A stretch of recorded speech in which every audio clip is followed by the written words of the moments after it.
Hi everyone, welcome back to Pop's Delicacies. Today we'll be preparing aloo tikki three ways. So for that, the most important ingredient is obviously the aloo. Here is the potatoes. I have cut into small cubes after peeling it off. If you want to use whole potato, you can use that as well. Just boil it off. So I have cut into small cubes. It's going to be easier for me to boil them. And here is my chicken. As I said, three ways. I'm going to use some boneless chicken in it, and right now I'm marinating it with little bit of salt, little bit of pepper powder. The quantities are mentioned in the description box. Now I'm adding soy sauce. There's 1 teaspoon soy sauce, and I'm going to add little bit of herbs. I'm adding coriander leaves. It's roughly chopped. You can finely chop as well if you want to, but roughly chop will do. And that is done. Now I'm going to add little bit of chopped green chilies. Now I'm adding less green chilies because there's already black pepper powder in the chicken, and in the potatoes as well I'm going to add lot of masalas. There'll be chili powder as well, so I'm adding less green chilies. If you want more spicy, you can add more as per your taste.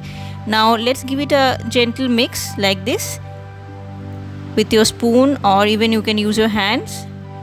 And this is my mashed potato. As I was telling, those potatoes I boiled with little bit of salt, and I've mashed it. Now I'm adding little bit of coriander leaves, same coriander leaves similarly chopped roughly. Now I'm adding little bit of green chilies. As I said, I'm going to do a little bit of seasoning for these potatoes as well.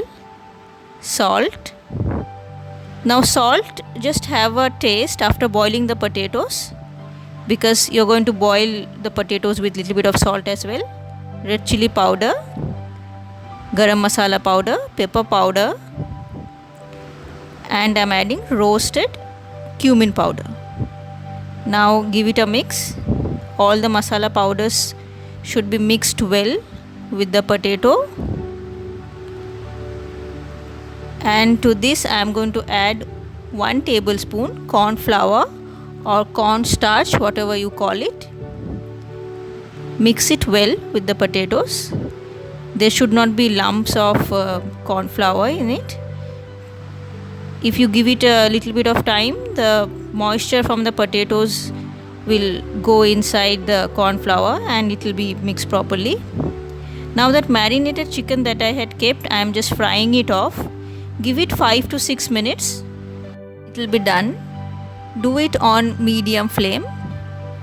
Little bit of oil you need for this. And I have taken it out. Now I am adding 2 slices of cheese. This is basically cheddar cheese. You can use the cubes of cheese as well if you have it at home. These slices are very easy to use. You just remove it from the wrapper, so I use them. I'm adding little bit of herbs again, coriander leaves, and I kept that aside. Now this is grated paneer. To grated paneer, I'm going to add 2 to 3 mint leaves. Just tear it like this, roughly, with your fingers. You don't need to chop, you don't need a knife or anything. Just tear it gently like this and add to the grated paneer. And now I'm adding black salt. If you don't have black salt, you can use regular salt, no problem. And gently mix it like this. Make sure that the salt is equally distributed throughout this grated paneer. So 3 ways tikki paneer is another way to make it. Now I'm going to take small portion of paneer like a ball and press it between my palms like this. You can see the shape. Now this I am going to place on aloo tikki. Basically same way, you take the aloo and you press it between your palms, you get the shape, and on top of that I am going to press this paneer. And just have a look at my hands, guys, both my palms, my fingers, how I am using to ensure that the paneer mix goes properly inside the aloo mixture, because we don't want the paneer to get lot of surface area on the pan. because in that case the paneer will get burnt. There's a chance that the paneer might get burnt. So we want the maximum amount of paneer to be inside the aloo. Just this way. You can see. Now I'm going to keep doing this till I get a beautiful shape. Just pay attention and you will figure it out. I'm going to show you the entire process. Fingers and palms play an important role here. If you have not prepared this before, don't worry. If you just give it a shot, try it a few times, you will get it. So just have a look at the rotation and this crust. Press it and rotate. Use your fingers and the palm. This is what we are looking for. The edges are smooth. When you feel satisfied that yes, it looks nice, you can keep it aside. And now I'm going to show you something with purely potatoes, right? That one was with paneer. This is purely potatoes. I'm adding curry leaves to it. I have added 2 sprigs of curry leaves. If the curry leaf size is bigger for you, 1 sprig will do. And again mix it well to ensure that each tikki gets enough curry leaves to it. And again we are going to take enough quantity to make a ball of potato.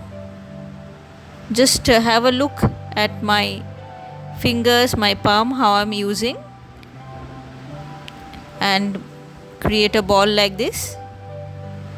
And the same way we're going to press it between our palms and roll it so that the edge gets smoother, and pressing will make the top and bottom smoother.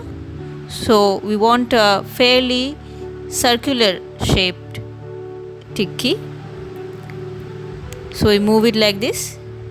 Now guys, the herbs that I'm using, now you noticed I'm using curry leaves for this particular one. Previously in the paneer I have added mint leaves. If you have other herbs, you can use that as well. Now next, this is the third one. We are going to use the chicken that we had prepared, the chicken stuffing. So same way, just spread out the potatoes on your palm, and you take little bit of this chicken and cheese mixture that we have created and kept. It has cooled down now, and I'm adding it in the center, just the way I did for paneer as well.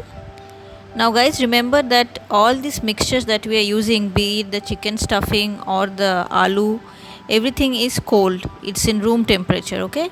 So everything must be in room temperature. And here we are again, very similar fashion what we did to paneer. Now for chicken, there you might find little bit more difficult because the edges of chicken might poke the potato mixture. So because of that, we are using not a very big quantity of chicken stuffing. If you noticed, I have added comparatively lesser than the potatoes. And again the edges we are smoothing down by using our palms and the fingers. When you are happy with the shape, you can just keep it on a tray.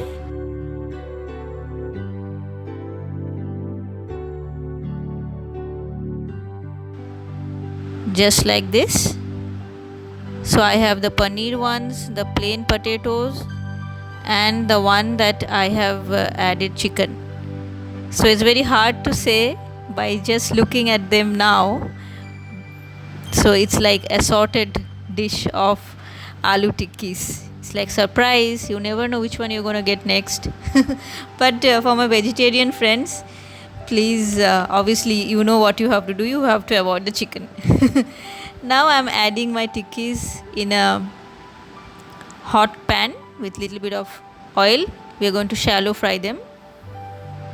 We don't want smoking hot, guys. It has to be fairly hot, like the oil should give out tiny bubbles, and that should be enough for you to add your tikkis. Have a look, they have fluffed up, looking pretty bright. They are almost cooked. So we are going to cook 3 minutes each on both sides, and in between you can just turn like I am doing here and have a look. Don't leave while these are frying. Just be close to your aloo tikkis when they are frying, because they have a tendency to get burnt very quickly. So, and also you might have to reduce the flame of your gas once in a while. That is completely up to you. Just have a look at that, pay attention while you're frying. Just see how beautifully my tikkis have turned out, my 3 ways aloo tikki. I hope you have liked it. Hope you share it with your loved ones who are fond of aloo and everything fried. And it's homemade, so it's always going to be delicious and healthy. See you next time, guys.